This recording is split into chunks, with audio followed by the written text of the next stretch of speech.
አርቲስት ሰለሞን ቦጋለ 5 ቢሊዮን ብር የሚፈጅ ሆስፒታል የታረከው ብለን እንጠይቃለን። አንረሳማኛ ሉላገዙ በዚህ ሰዓት ብዙዎችን እያነጋገረ ትገኛለች። 8 ሚሊዮን ብር መኪናና የአምባሳደርነት ክብር ብዙዎችን ሊያሸንፍ የሚችል እድል ቢሆን ሉላገዙ ግን በግልጽ አንቺ መኪና ሶንግ ፕላስ ኢማጂን ወላሂ ላዚም ማለት ነው። እኔ ሶንግ ፕላስ ተሰጥቶኝ በትንሽ ክፍያ ሰጥተውኝ ምናምን ወላሂ ከዛ እንደምን ከዛ ወደ ቤት ይገባ። ሰላም ለእናንተው እንደምን አላችሁ እንደምን ቆያችሁ። በዛሬው ቪዲዮ ሰለሞን ቦጋለ የ5 ቢሊዮን ገንዘብ ከፍተኛውን ምዝበራ ተጠርጥሯል ማለት ነው። እንዲሁም ደግሞ ሉላገዙ ከፊንቴክ አመልጣለች፣ በፊንቴክ ጉዳይ ተያይዞ አመልጣለች ወጣለች የሚባል መረጃ ወጥቷል። እንዲሁም ደግሞ ድምፃዊ ቴዎድሮስ ካሳሁን ወይም ቴዲ አፍሮ ከፊንቴክ ጋር በተያያዘ ታስሯል። እንደነ ሰለሞን ቦጋለ እንደነ ሰራዊት ፍቅር የሚሉ መረጃዎች ወጥተዋል። ይህን መረጃ የማጠራላችሁ ይሆናል ማለት ነው። እንዲሁም አዩቲስ ምን ገጠማት ከፊንቴክ ጋር ታዋቂዋ ቲክቶከር አዩቲ ምንድነው የገጠማት እሱን የምንመለከት ይሆናል። እስከ መጨረሻው ድረስ ቪዲዮውን አብራችሁ ቆዩ። ቪዲዮውን ላይክ ማድረግ ጀምሩ። ሰብስክራይብ ምንድነው የማታደርጉት? ለምንድነው የማታደርጉት? አሁን አድርጉ። አርቲስት ሰለሞን ቦጋለ 5 ቢሊዮን ብር የሚፈጅ ሆስፒታል ላስገነባ ነውና ደጋግ ኢትዮጵያውያን ወዲህ በሉ እጃችሁን ዘርጉ ሲል ነበር የዛሬ 3 ዓመት ገደማ። ይሄን ሆስፒታል ከጓደኞቼ ጋር ሆኜ ልገነባ ያነሳሳይ ነገር ህንድ በነበርኩበት ሰዓት የህንድ ዶክተሮችና የኢትዮጵያ ደላላዎች በጋራ አንዲት ኢትዮጵያዊ ታማሚ ህፃን ላይ ሲያሰቃዩት ስላየው ነው ብሎ እንዲነግረውን ነበር። በደላላ ህንድ ሀገር አንዲት እናት ልጇን ይዛ ወደ ህንድ ትሄዳለች።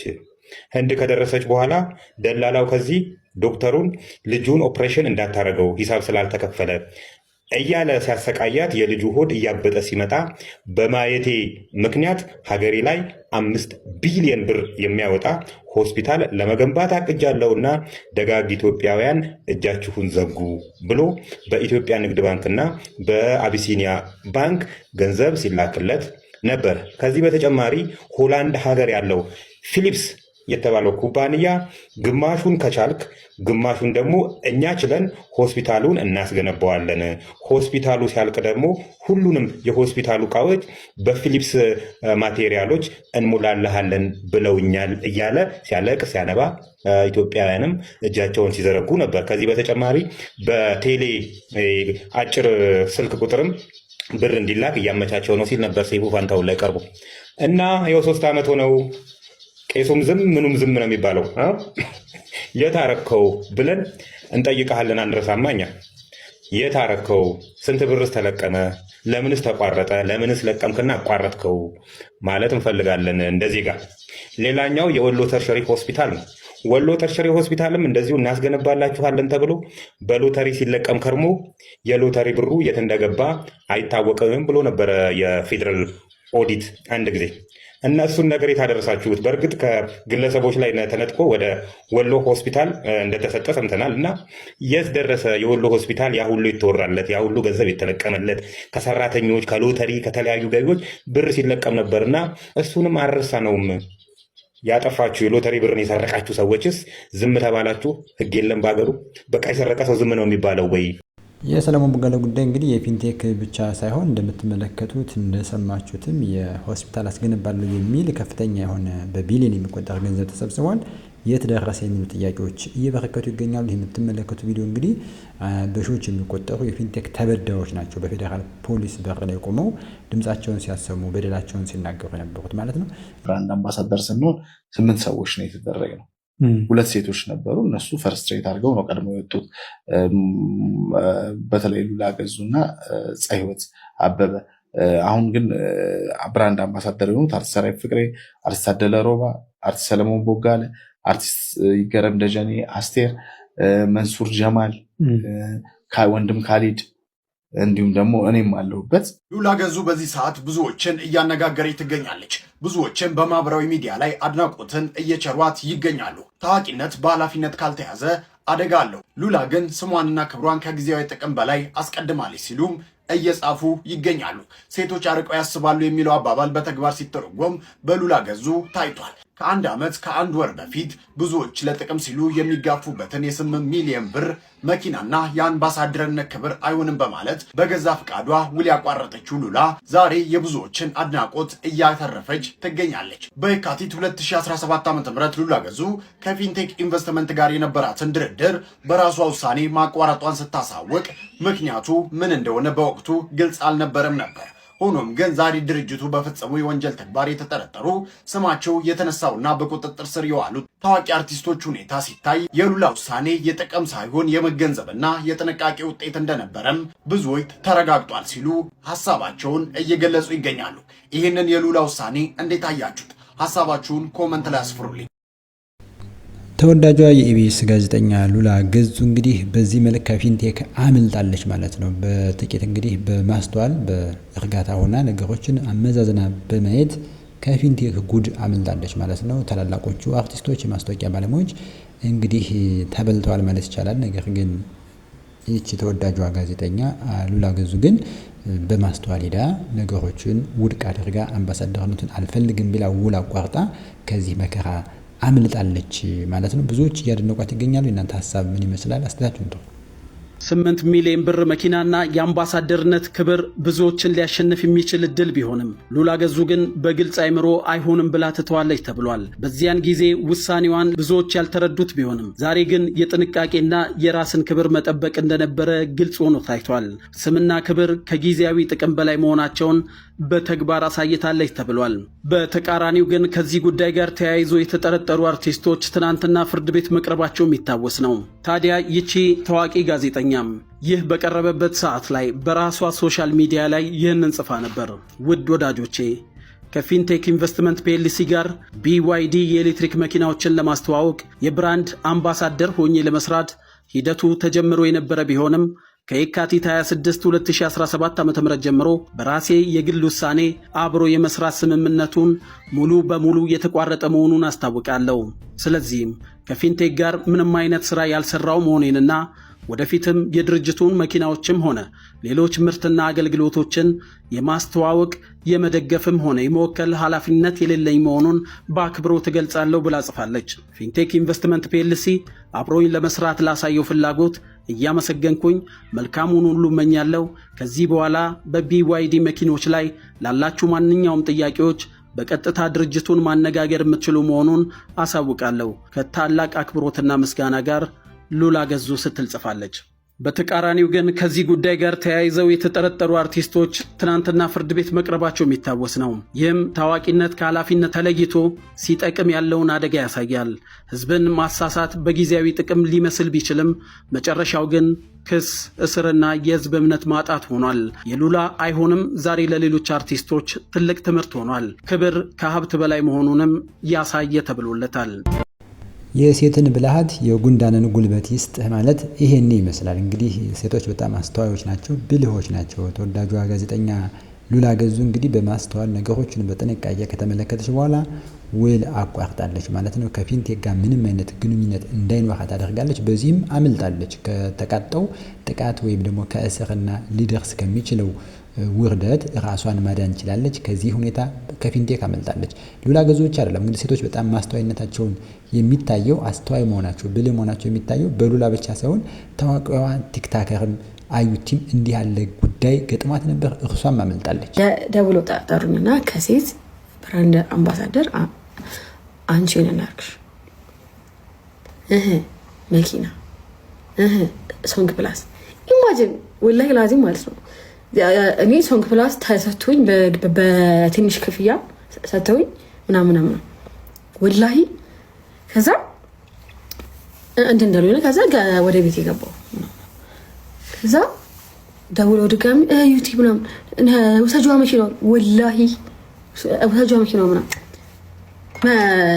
ቪትስ ነበረ ምንሄደው ያኔ ቪትስ ነበረ የኪራይ ቪትስ ናት ምናምን በጣም ፈለኩኝ። በቃ ከዛ ምንድን ነው አላህ ሱብሓነሁ ወተዓላ እንግዲህ ምንድን ነው ሻው ማለት የምችለው ነገር አይ ከዛ ተኳቸው በቃ አይ በቃ አልሰራ ፈቃደኛ አይደለም። ድሮ እኮ ነው ባይዘው ጋና መንሱር እንደፈረመ ማለት ነው ብራንድ ሆኖ ብራንድ አምባሳደር ሆኖ እና ከሴት ደግሞ አንቺ ብለው አይ በቃ ይቅርብኝ ነው ያልኩ። ወላሂ ለአዚ ምንድነው እሺ አሁን ማለት የምችለው አላህዬ ብቻ ያቅልላችሁ። ሳስበው ደግሞ ብዙ ቢካበድም ይመስለኛል እኔ አላውቅም፣ ግን በቃ አላህ ያቅልላችሁ። የተበሉትን ብራቸውን አላህ ይመልስላችሁ። እኔ ግን አላጠበቅም። ይሄኔ ታስሬ ነበር። ላይቭ የለ ምን የለ ፒንክ ቲሸርት የለ ፒንክ ሻርፕ የለ ፒንክ ላምባዳ ማለት ነው። ፒንክ ላምባዳ የለ ፒንክ ቻፕስቲክ የለ። አላህ ነው የጠበቀኝ።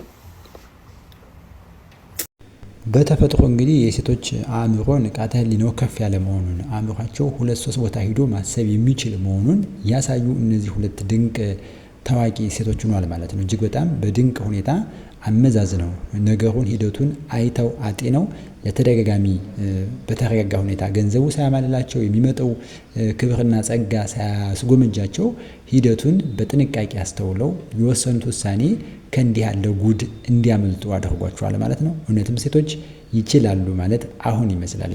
ለመሆኑ ቴዲ አፍሮ ምን ገጠመው? እስኪ ቪዲዮ እንየው። እዚህ ፎቶ ላይ የምታዩት ሰው ማን ነው? እንደዚህ ቀይ የተሰመረባቸው አንደኛው አብርሃም ግዛው ነው። ሁለተኛው አምባሳደር ዲና ሙፍቲ ነው። ይሄን ፎቶ የተነሱት የዘንድሮ የገና ኤክስፖና ባዛር ላይ ነው። ይህንን ፕሮግራም ያዘጋጀው ዳሶማ ትሬዲንግ ነው። ዳሶማ ትሬዲንግ ማን ነው ብለን ስናየው ደግሞ ዳሶማ ትሬዲንግ ማለት የፊንቴክ ኢንቨስትመንት ባለቤት የሆነው የአቶ ዳንኤል ዮሐንስ እና እስጢፋኖስ ዮሐንስ የወንድሙ ነው። እንግዲህ ይህን ፕሮግራም የዳንኤል ዮሐንስና እስጢፋኖስ ዮሐንስ የሁለት ወንድማማቾች ንብረት የሆነውን ዳሶማ ባዘጋጀው የገና ኤክስፖ ላይ የተገኙት እነዚህ ሁለት ሰዎች ናቸው። አንድ በሉልኝ። ይሄኛው ደግሞ የባለፈው የነገርኳችሁ ቴዎድሮስ ካሳሁን የሄሎ ታክሲ ስፖንሰር ባደረገው ላይ ነው። ማንን ታያላችሁ? እነዚህ እዛ ጋር ከኋላ ያለው የተሰመረበት ማን ነው? አብርሃም ግዛው ነው። ፊንቴክ ላይ እና አብርሃም ግዛውን አሁን የታሰሩ ሰዎችን ኤቭሪዌር ነው የምታገኟቸው። እንግዲህ የዚህን ታሪክ ካወቅ ነው አብርሃም ግዛውን ብቻውን ወስደን ብናየው ሄሎ ላይ ነበረ፣ ፊንቴክ ላይ ነበረ፣ ዳሶማ ላይ ነበረ ማለት ነው። 3 ቦታ። እነዚህ 3 ቦታዎች ላይ እያለ እንግዲህ ይሄ ካምፓኒ በሶስተኛ ዙር ነው የመጣብን ዳሶማ ብሎ ራሱን ማለት ነው። 3 ቦታ ላይ ያለ ፊንቴክ ኢንቨስትመንት እንደዚህ አጭበርባሪ ነበረ ስለመሆኑ አላቅም ሊለን አይችልም። ማስረጃዎቹ እነዚህ ናቸው።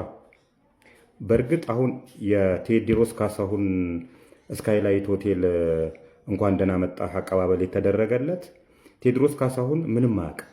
እውነት ለመናገር ስለ ፕሮግራሙ ጓደኞቹ ናቸው ያዘጋጁት የተባለው። ሌላ ክፋት የለውም። እንኳን ደህና መጣ ነው፣ እንኳን ዶክትሬቱን አገኘህ ነው። ስለዚህ ቴዎድሮስ እዚህ ጋር ምንም የሚያገባው ነገር የለም። አንዳንድ የድል አጥቢያ አርበኞች ግን ነገሩን ፖለቲሳይዝ ለማድረግና ቴዎድሮስ ላይ እኔ የሆነ ነገር እንዳገኘሁበት አይነት ነገር። በእርግጥ ቴዎድሮስ ላይም የሆነ ነገር ካገኘው እስካሁን ድረስ አላገኘሁበትም። እንኳን እሱ አይደለም ባለቤቱ ሀምሰለት ሙጬ ፊንቴክ ኢንቨስትመንት የሰጣትን የአምባሳደርነት እንትን እምቢ ብላለች። ለዚህ ልትመሰገን ነው የሚገባው። እነ ሉላ ገዙንም እነ ጸገነት አበበንም በዚህ አጋጣሚ ልናመሰግናቸው ነው የሚገባው። ነገር ግን የቴዎድሮስ ካሳሁን ስም ለምን ተነሳ? አውዱን መረዳት ያስፈልጋል። እነዚህ ሰዎች እንግዲህ ዝም ብለው ሲንዘላዘሉ የነበሩ ሰዎች ከድል በኋላ መጥተው ነገሮቹን እንደዚህ ፖለቲሳይዝ ለማድረግ የሄዱበት መንገድ አዋጭ አይደለም። ቴዎድሮስ ካሳሁን ከዚህ በፊትም ነግሬዋለሁ። እሱ ምንም የሚያውቃቸው ነገሮች የሉም። ጓደኞቹ ናቸው ይሄን ፕሮግራም ያዘጋጁ።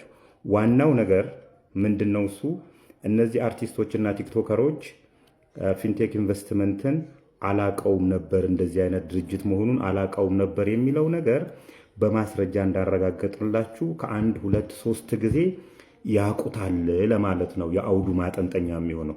ስለዚህ ቴዎድሮስ ካሳሁንም ቢሆን የሆነ ችግር ከተገኘበት ዜጋ ነው እንትን ይላል። እስካሁን ባለው ነገር ግን ቴዎድሮስ ካሳሁን ምንም የሚያውቀው ነገር የለም። ከስራችኋል፣ ፖለቲሳይዝ ለማድረግ የፈለጋችሁ ሰዎች ልላችሁ ነው።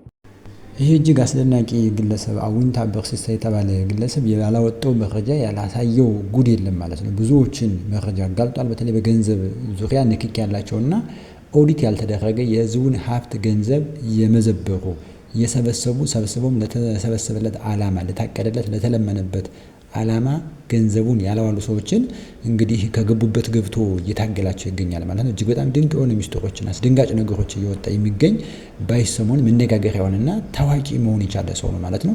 ከጀርባ ያለውን ጉድ እያጋለጠ በተለይ ለመንግስት ከፍተኛ ድጋፍ እያደረገ ነው። የመንግስት ይህንን ጉዳይ መመርመር የሚችሉ የፌዴራል ፖሊስም ሆነ የፋይናንስ ኦዲተር ይህንን መረጃ እየተቀበሉ እንግዲህ ብዙ ጥቅም እንደሚያገኙበት ተስፋ እናደርጋለን። የብዙዎችን መረጃ እየወጣ ስለሆነ ማለት ነው። እንግዲህ ከዚህ የተነሳ ከቴዲ አፍሮ ጋር የተገናኘው ነገር ፍጹም ሐሰት ነው፣ ምንም ነገር አልተገኘበትም ሲል ታዋቂው ተወዳጁ ድምፃዊ ቴዲ አፍሮ ወይም ቴዎድሮስ ካሳሁን ምንም አይነት እንከን እንደሌለበት በተለይ ከዚህ ከፊንቴክ ጋራ ምንም አይነት ነገር እንደሌለው ንጹህ መሆኑን አሳይቷል ማለት ነው። ስለዚህ በማህበራዊ ሚዲያ ሲናፈስ የነበረው የባይሰሞን የቴዲ አፍሮ ነገር ሐሰት መሆኑን መገንዘብ ይኖርባቸዋል ማለት ነው። ለዛ ያዘጋጁት ቪዲዮ ይመስላል። ሰላም ለእናንተ ይሁን። ሰላም ቆዩ።